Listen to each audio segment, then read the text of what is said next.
BA भाग 2 semester 3 macro economy नावाचं पुस्तक आपल्या अभ्यासाला आहे. त्यामधलं दुसरं चॅप्टर होतं राष्ट्रीय उत्पन्न. या राष्ट्रीय उत्पन्नामधला दुसरा भाग आहे राष्ट्रीय उत्पन्नाच्या संकल्पना. राष्ट्रीय उत्पन्न शिकत असताना आपण शिकलो होतो की राष्ट्रीय उत्पन्न हे अत्यंत आवश्यक बाब आहे कोणत्याही देशाच्या विकासासाठी किंवा विकासाचा मापदंड लावण्यासाठी. कारण यावरूनच आपल्याला आपल्या देशाच्या आणि इतर देशाच्या राष्ट्रीय उत्पन्नाची तुलना करता येऊ शकते किंवा आपल्याच देशाच्या राष्ट्रीय उत्पन्नाची मागच्या काही वर्षामध्ये कशी त्या राष्ट्रीय उत्पन्नामध्ये कसा कसा बदल होत गेलेला आहे हे आपण या राष्ट्रीय उत्पन्नातून सांगू शकतो आणि त्यामधून तुलना करून आपला देश प्रगतीपथावर आहे की नाही याची आपल्याला मोजदाद करता येऊ शकते. आणि म्हणूनच राष्ट्रीय उत्पन्न हे अत्यंत महत्त्वाचं आहे.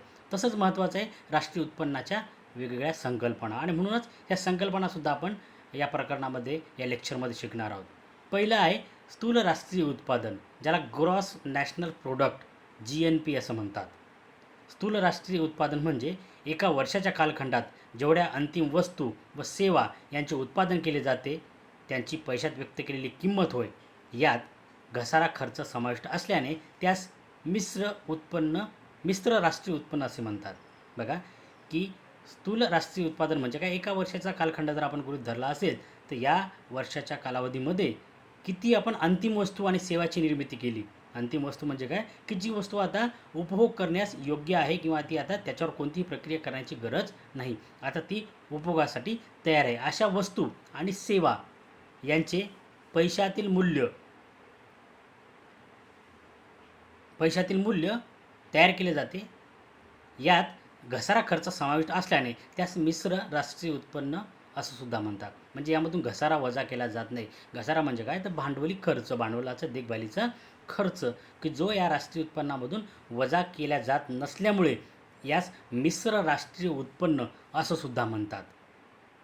म्हणजे स्थूल राष्ट्रीय उत्पादन म्हणजे काय, एका वर्षाच्या कालावधीमध्ये अंतिम वस्तू आणि सेवा यांचे मूल्य पैशात व्यक्त करून ज्यामधून घसारा खर्च वजा न करता जे उत्पन्न मिळते त्यास स्थूल राष्ट्रीय उत्पादन, त्यालाच दुसऱ्या भाषेमध्ये मिश्र राष्ट्रीय उत्पन्न असं सुद्धा म्हणतात. एकूण राष्ट्रीय उत्पादन काढण्याचे सूत्र आहे GNP म्हणजे ग्रॉस नॅशनल प्रोडक्ट बरोबर GNP plus into bracket X minus M. यातलं X मायनस M म्हणजे काय ते आधी आपण समजून घ्या. X म्हणजे निर्यात मूल्य आणि M म्हणजे आयात मूल्य. निर्यात मूल्यामधून आयात मूल्य वजा केलं जे उर्वरित राहील ते, हे जर आपण GNP म्हणजे ग्रॉस नॅशनल प्रोडक्टमध्ये प्लस केलं किंवा त्याची बेरीज केली, त्या दोघांचे बेरीज तयार होते, त्यालाच एकूण राष्ट्रीय उत्पादन असं म्हटल्या जाते. म्हणजे तुमच्या निर्यातीमधून जेवढ्या रुपयाची निर्यात झाली असेल त्या निर्यातीमधून तुम्हाला आयातीसाठी आलेला खर्च वजा केल्याच्यानंतर जे शिल्लक राहते ते तुम्ही GNP म्हणजे ग्रॉस नॅशनल प्रोडक्टमध्ये प्लस केल्यामुळे किंवा त्याची दोघांची बेरीज केल्यामुळे जे तयार होते त्याला स्थूल राष्ट्रीय उत्पादन असं म्हणतात. यात घसारा खर्च ॲड असतो, यातून घसारा खर्च वजा केला जात नाही आणि म्हणून याला मिश्र राष्ट्रीय उत्पन्न असं सुद्धा म्हणतात. दुसरं आहे निव्वळ राष्ट्रीय उत्पादन, नेट नॅशनल प्रोडक्ट NNP, निव्वळ राष्ट्रीय उत्पादन. तर याची व्याख्या शिकूयात. स्थूल राष्ट्रीय उत्पादनातून घसारा वजा केल्यानंतर जे उत्पन्न शिल्लक राहते त्यास निव्वळ राष्ट्रीय उत्पादन असे म्हणतात. म्हणजे स्थूल राष्ट्रीय उत्पादनामधून ग्रॉस नॅशनल प्रोडक्टमधून जेव्हा घसारा खर्च वजा केला जातो, घसारा खर्च मी अगोदर सांगितलं की भांडवली वस्तूवर होणारा खर्च, ती भांडवली वस्तूंची झालेली झीज याला घसारा म्हणतात. आणि हा घसारा खर्च जेव्हा आपण स्थूल राष्ट्रीय उत्पादनामधून वजा करतो तेव्हा जे उरते त्याला निव्वळ राष्ट्रीय उत्पादन असं आपण म्हणतो. आणि म्हणून निव्वळ राष्ट्रीय उत्पादन काढण्याचे सूत्र तर NNP is equal to GNP minus घसारा. म्हणजे या GNPमधून तुम्ही जर घसारा वजा केला तर तुमचं NNP म्हणजे निव्वळ राष्ट्रीय उत्पादन उरते. त्यानंतरची तिसरी आणि महत्त्वाची संकल्पना आहे स्थूल देशांतर्गत उत्पादन, ग्रॉस डोमेस्टिक प्रोडक्ट, ज्याला GDP म्हणतात. आज आपण बऱ्याच ठिकाणी या संदर्भातली माहिती ऐकत असतो, माहिती वाचत असतो की GDP, एखाद्या देशाचा GDP कमी झाला, एखाद्या देशाचा GDP वाढला. भारतामध्ये सुद्धा आज GDPबद्दल चर्चा होते. बऱ्याच अंशाने GDP कमी झाला किंवा GDP वाढला, तर यावरच त्या सरकारचं यश अपयश हे अवलंबून असते. आज आपण पाहतो की भारताचा सुद्धा GDP हा काही अंशी कमी झालेला आहे आणि मग आपण दुसऱ्या अँगलनं असं म्हणायला लागतो की हे केंद्र सरकारचं अपयश आहे किंवा केंद्र सरकारचं GDP स्थिर ठेवण्यामध्ये सफल झालेला नाही असं आपण म्हणत असतो. आणि म्हणूनच ही संकल्पना अत्यंत महत्त्वाची आहे. ती आहे स्थूल देशांतर्गत उत्पादन, ज्याला ग्रॉस डोमेस्टिक प्रोडक्ट म्हणजे GDP म्हणतात. तर GDP कसा काढला जातो ते आधी आपण शिकणार आहोत. ते एका विशिष्ट कालावधीत, सामान्यपणे 1 वर्ष, एका विशिष्ट कालावधीत देशाच्या भौगोलिक सीमारेषेत देशातील नागरिकांनी, म्हणजे देशाच्या भौगोलिक सीमारेषेच्या आतमध्ये नागरिकांनी व परकीय नागरिकांनी तयार केलेल्या उत्पादनास स्थूल राष्ट्रीय उत्पादन म्हणजे GDP असं म्हणतात.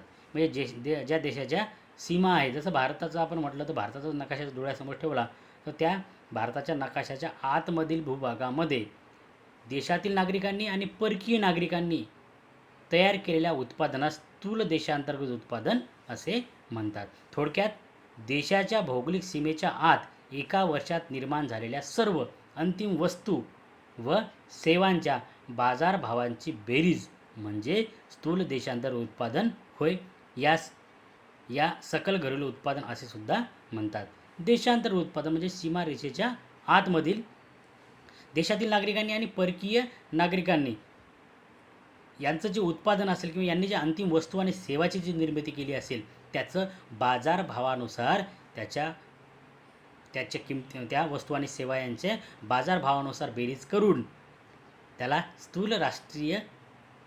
स्थूल देशांतर्गत उत्पादन असं म्हणतात. या सकल घरेलू उत्पादन असं सुद्धा म्हणतात. आणि म्हणून GDP आज आपण पाहतो देश पातळीवर किंवा आंतरराष्ट्रीय लेवलला सुद्धा GDPची तुलना केली जाते की कोणत्या देशाचा GDP किती वाढला, किती कमी झाला. मग ज्याचा वाढला असेल तो देश हा प्रगतीपथावर आहे, ज्याचा वाढला नसेल तो त्याचा प्रगती व्यवस्थित झाली नाही असं आपण सरळ मापदंड काढत असतो. आणि म्हणून GDP ही अत्यंत आवश्यक अशी बाब आहे. GDP कसं काढायचं त्याचं सूत्र दिलेले आहे की स्थूल देशांतर्गत उत्पादन काढण्याचे सूत्र. काय सूत्र आहे? स्थूल देशांतर्गत उत्पादन बरोबर सर्व उत्पादन संस्थांनी तयार केलेल्या सर्व अंतिम वस्तू व सेवांचे बाजार मूल्य. की स्थूल देशांतर्गत उत्पादन म्हणजे काय, तर सर्व उत्पादन संस्थांनी, सगळ्या उत्पादन संस्थांनी मिळून संस्थांनी तयार केलेल्या सर्व अंतिम वस्तू संकल्पना मी अगोदर सांगितली की जी वस्तू उपभोग घेण्यासाठी आता तयार आहे अशी तिला अंतिम वस्तू किंवा सेवा असं म्हटल्या जाते. म्हणजे आता तिच्यावर वेगळी प्रक्रिया करण्याची गरज नाही. अशा वस्तू आणि सेवांचं बाजार मूल्य म्हणजे स्थूल देशांतर्गत उत्पादन होय. त्याला ग्रॉस डोमेस्टिक प्रोडक्ट म्हणजेच GDP असं म्हटल्या जाते. म्हणून एका वर्षाच्या कालावधीमध्ये, सामान्यपणे 1 वर्ष, देशाच्या भौगोलिक सीमारेषेत देशातील नागरिकांनी व परकीय नागरिकांनी तयार केलेल्या उत्पादनास स्थूल देशांतर्गत उत्पादन GDP असं म्हणतात. थोडक्यात देशाच्या भौगोलिक सीमेच्या आत एका वर्षात निर्माण झालेल्या सर्व अंतिम वस्तू व सेवांच्या बाजारभावाची बेरीज म्हणजे स्थूल देशांतर्गत उत्पादन होय. या सकल घरेलू उत्पादन असे सुद्धा म्हणतात. म्हणून GDP किंवा ग्रॉस डोमेस्टिक प्रोडक्ट ही संकल्पना अत्यंत आवश्यक आहे. देशाच्या प्रगती मोजण्याचं एक साधन आहे. आजही आपण पाहतो अनेक सरकार येतात जातात, पण यांच्या कालावधीमध्ये GDP काय राहिला, GDP वाढला का GDP कमी झाला, यावरच त्या सरकारचं हे यश आणि अपयश हे अवलंबून असते. आज घडीला आपण पाहतो की GDPचा दर हा कमी झाला आहे. याला कारण काही असोत, पण हे केंद्र सरकारचं अपयश आहे असं आपण म्हणत असतो. कारण GDP साठी वाढ झाली तर केंद्र सरकारचीच आपण वाहवा करत असतो, तर कमी झाला तर केंद्र सरकारलाच आपण त्याचा दोष देत असतो. आणि म्हणून GDP सध्याच्या कालावधीमध्ये कमी झालेला आहे आणि GDP ही अत्यंत महत्त्वाची अशी या राष्ट्रीय उत्पन्नाची संकल्पना आहे. त्यानंतर चौथं आहे निव्वळ देशांतर्गत उत्पादन. बघा, नेट डोमेस्टिक प्रोडक्ट, ज्याला NDP म्हणतात. स्थूल देशांतर्गत उत्पादनातून GDP म्हणजे स्थूल देशांतर्गत उत्पादनातून म्हणजे GDP स्थिर भांडवलाचा घसारा खर्च वजा केल्यास प्राप्त होणारे मूल्य म्हणजे निव्वळ देशांतर्गत उत्पादन होय. निव्वळ देशांतर उत्पादन काय सांगितले त्यांनी, net domestic product NDP. NDP जर तुम्हाला काढायचं असेल तर स्थूल देशांतर्गत उत्पादनामधून स्थिर भांडवलाचा घसारा खर्च वजा केल्यास प्राप्त होणारे मूल्य म्हणजेच निव्वळ देशांतर्गत उत्पादन होय. निव्वळ देशांतर्गत उत्पादनामधून आपण जेव्हा भांडवलाचा घसारा खर्च वजा करतो तेव्हा निव्वळ देशांतर्गत उत्पादन मिळते. तर ते निव्वळ देशांतर्गत उत्पादन काढण्याचे सूत्र असे आहे की निव्वळ देशांतर्गत उत्पादन बरोबर स्थूल देशांतर्गत उत्पादन वजा घसारा. स्थूल देशांतर्गत उत्पादन वजा घसारा म्हणजे स्थूल देशांतर्गत उत्पादनामधून जर आपण घसारा खर्च वजा केला तर निव्वळ देशांतर्गत उत्पादन आपल्याला मिळते. म्हणजेच NDP इज इक्वल टू किंवा NDP बरोबर GDP वजा घसारा. GDPमधून जेव्हा आपण घसारा वजा करतो तेव्हा NDP म्हणजे निव्वळ देशांतर्गत उत्पादन हे आपल्याला मिळत असते. आणि म्हणून निव्वळ देशांतर्गत उत्पादन नेट डोमेस्टिक प्रोडक्ट काढण्यासाठी आपल्याला आधी GDP माहीत असणे आवश्यक आहे. GDP जेव्हा माहीत असेल तेव्हाच आपण त्या देशातील निव्वळ देशांतर्गत उत्पादन काढू शकतो. आणि ज्या देशामध्ये GDP हा जास्त असतो आणि घसारा खर्च जिथं कमी असतो त्या ठिकाणी NDP हा जास्त असतो. आणि म्हणून NDP म्हणजे निव्वळ देशांतर्गत उत्पादन किंवा नेट डोमेस्टिक प्रोडक्ट आपल्याला ह्या GDPवरूनच ठरत असते. आणि म्हणून GDP ही अत्यंत महत्त्वाची संकल्पना आहे असं आपण वारंवार म्हणत असतो.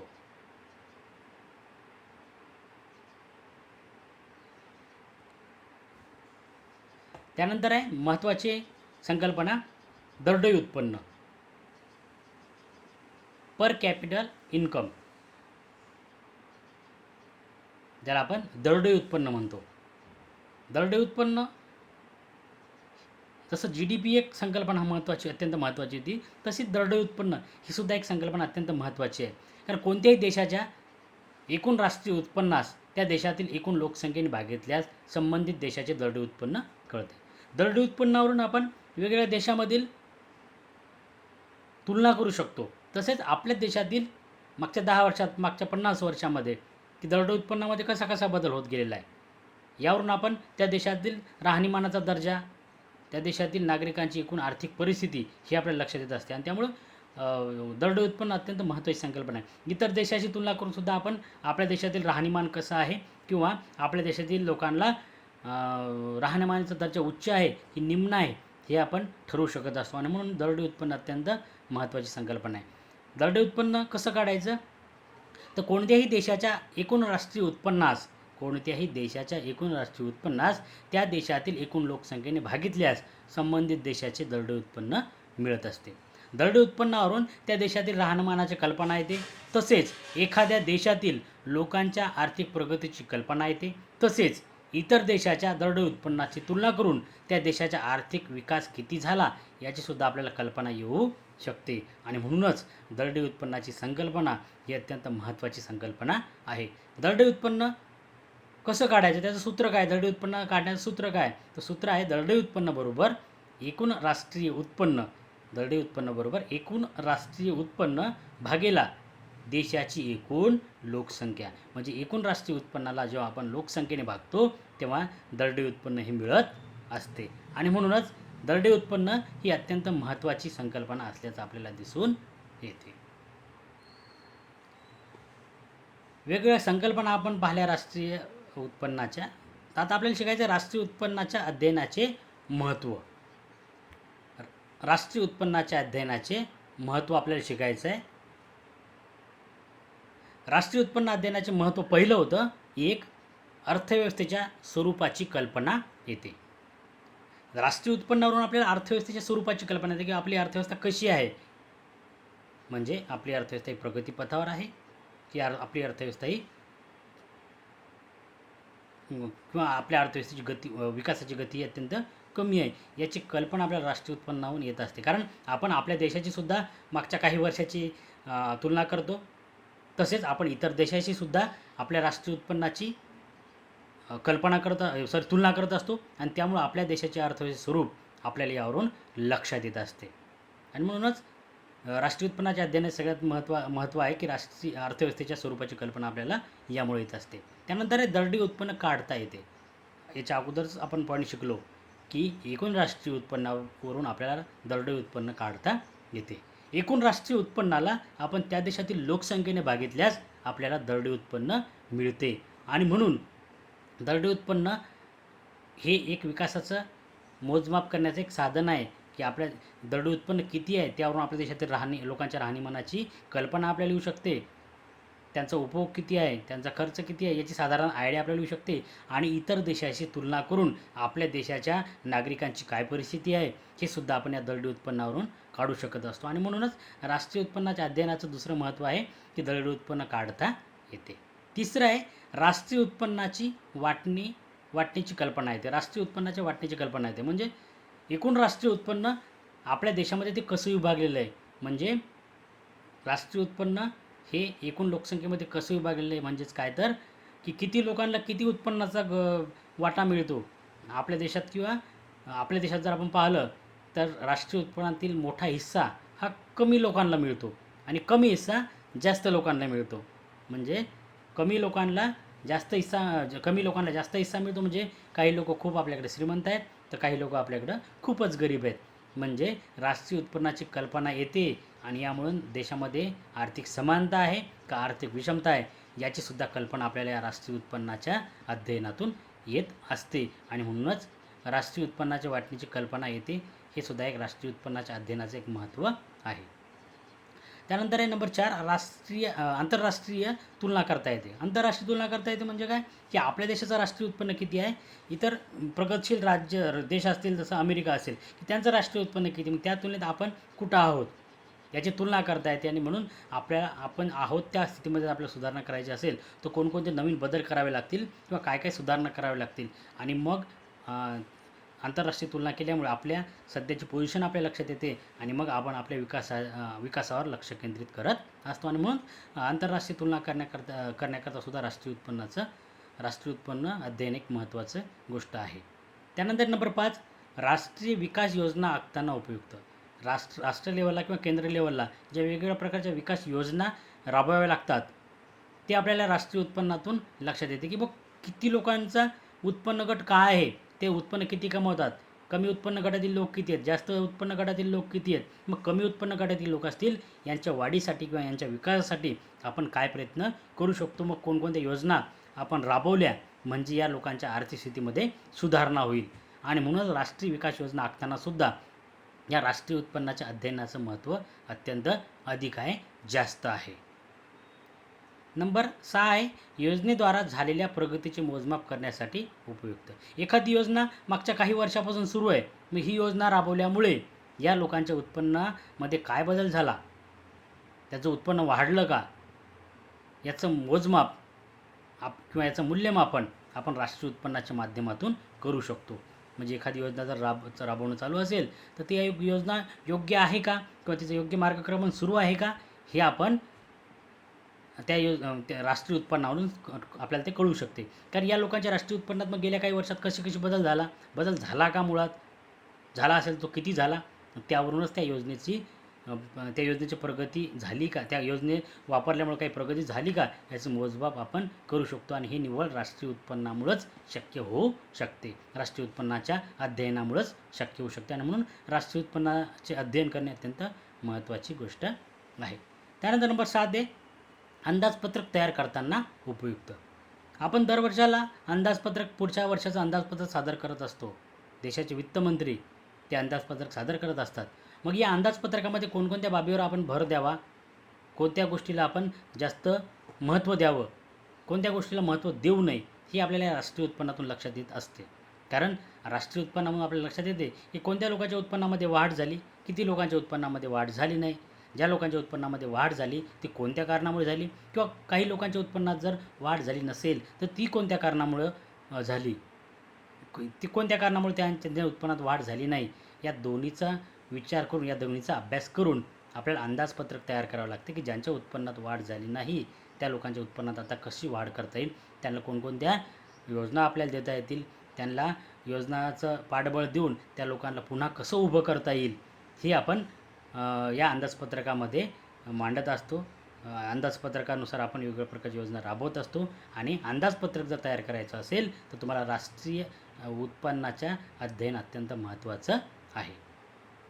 त्यानंतर नंबर 8, आंतरराष्ट्रीय संस्थांना भांडवली हिस्सा ठरवताना उपयुक्त, की कोणत्या देशाचं किती राष्ट्रीय उत्पन्न आहे त्यानुसार आंतरराष्ट्रीय संस्थांमधला आपला हिस्सा किंवा आपला एकूण वेटेज ठरत असते. आंतरराष्ट्रीय लेवलच्या संघटना आहेत WTO, world trade organization, IMF, international monetary fund, अशा वेगवेगळ्या प्रकारच्या आंतरराष्ट्रीय संस्था असतात की ज्यामध्ये कोणाचं राष्ट्रीय उत्पन्न किती आहे, राष्ट्रीय उत्पन्नात वाढ झाली का, इतर देशाची तुलना करता त्या देशाच्या राष्ट्रीय उत्पन्नाची काय ते राष्ट्रीय उत्पन्न कोणत्या पोझिशनला आहे, या सगळ्याचा अभ्यास करून, या सगळ्यांचं विश्लेषण करून आंतरराष्ट्रीय संस्थांना भांडवली हिस्सा ठरवावा लागत असतो. आणि म्हणूनच भांडवली हिस्सा त्यांना ठरवायचा असेल तर त्यांनासुद्धा राष्ट्रीय उत्पन्नाचं अध्ययन हे करावं लागते. आणि म्हणून अत्यंत महत्त्वाची अशी संकल्पना आहे की राष्ट्रीय उत्पन्नाचे अध्ययन, की एखाद्या देशाच्या इत्यंभूत किंवा त्या देशाच्या प्रगतीचा एक चांगला आलेख या राष्ट्रीय उत्पन्नामधून आपल्याला काढता येऊ